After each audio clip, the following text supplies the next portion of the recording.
Ji, Assalamu alaikum everyone. I'm Dr. Atka back again with one of the most important topic and most common problem in our society जो लोगों को होता है बालों का गिरना. आज हम बात करेंगे बालों के गिरने के बारे में, हेयर लॉस, हेयर फॉल, जिसको मेडिकली हम एलोपेशिया भी कहते हैं या बाल्डनेस भी अक्सर लोग कंप्लेन करते हैं. इसकी बहुत सारी डिफरेंट टाइप्स होती हैं, लेकिन मैं उसकी डिटेल्स में नहीं जाऊंगी क्योंकि मैं मेजर जस्ट डिस्कस करूंगी. जिसको जो प्रॉब्लम है या हो सकती है बस उसका पता होना चाहिए. लेकिन मेजर हमारा जो फोकस होगा वो ट्रीटमेंट पे होगा, क्योंकि आप लोगों का वो इंतहाई फेवरेट पोर्शन होता है और मैं अपने व्यूज भी वीडियोस पे नोटिस कर रही हूँ. थैंक यू सो मच मुझे इतना ज़्यादा सपोर्ट करने का. बहुत ही कम टाइम में मज़ीद आपसे रिक्वेस्ट करूँगी कि इसी तरह मुझे सपोर्ट करते रहें and please do share and do like. Thank you so much.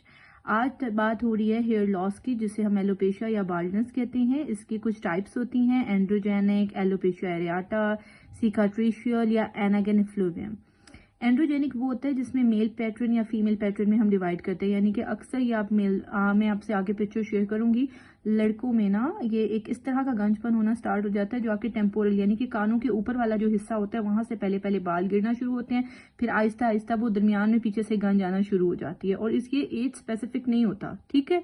और जो फीमेल पैटर्न होता है वो भी लड़कियां खवातीन अक्सर जो है वो कंप्लेन करती हैं कि हमें ना समझ नहीं आ रहा, जहां से हम मांग निकालते हैं ना दरमियान का जो एरिया होता है राइट एंड लेफ्ट वाला, वहां से वो हमारे बाल जो हैं वो आहिस्ता आहिस्ता खत्म होना शुरू हो गए कि हमारी नीचे की स्कल यानी गंज नजर आना शुरू हो गई है.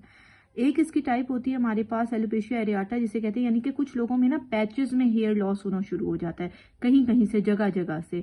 और एक होती है सिकाट्रिशियल. ये ना हमारे पास बेसिकली इसमें ये होता है जो आपका हेयर फॉलिकल होता है ना वो डिस्ट्रॉय होता है, जिसकी वजह से ना वहां पर स्कार टिश्यू से रिप्लेसमेंट हो जाती है और ये परमानेंट किस्म का हेयर लॉस होता है. इसमें आपका बाल दोबारा नहीं उगता. तो हमने एक्चुअली बालों की जो टाइप्स डिवाइड किए हुए ना हेयर लॉस की यानी कि एलोपेशिया की, उनको परमानेंट और नॉन परमानेंट यानी कि इन्फ्लेमेटरी होती है, नॉन स्कारिंग एंड स्कारिंग की फॉर्म में डिवाइड किया हुआ है. आपको हर चीज समझने की जरूरत नहीं है. बहुत सारे डॉक्टर्स हैं वो इस चीज को अंडरस्टैंड करेंगे और जो नहीं है वो ये वीडियो देख के ऑलरेडी घर में बैठे डॉक्टर्स बन रहे हैं, ठीक है. अपनी बीमारी के बारे में पहले जानिए कि प्रॉब्लम क्या है, फिर उसको कोशिश करें. इंशाल्लाह इस वीडियो के बाद आप लोग खुद ही डॉक्टर बन जाओगे, अपना इलाज खुद कर सकोगे, ठीक है. लेकिन पता होना चाहिए रीजन क्या है. तो जो सिकाट्रिशियल होती है ये कुछ डिजीजेस में हो जाती है, जैसे कि स्किन डिजीजेस होती हैं, लाइकन प्लैनस होती है, या स्क्लेरोडर्मा हो जाए, या ल्यूपस हो जाए, या अक्सर लोगों को खवातीन में बिलखसूस पोस्ट मेनोपॉजल यानी कि माहवारी खत्म होने के बाद 40-50 की एजेस में होना स्टार्ट हो जाती है, ठीक हो गया.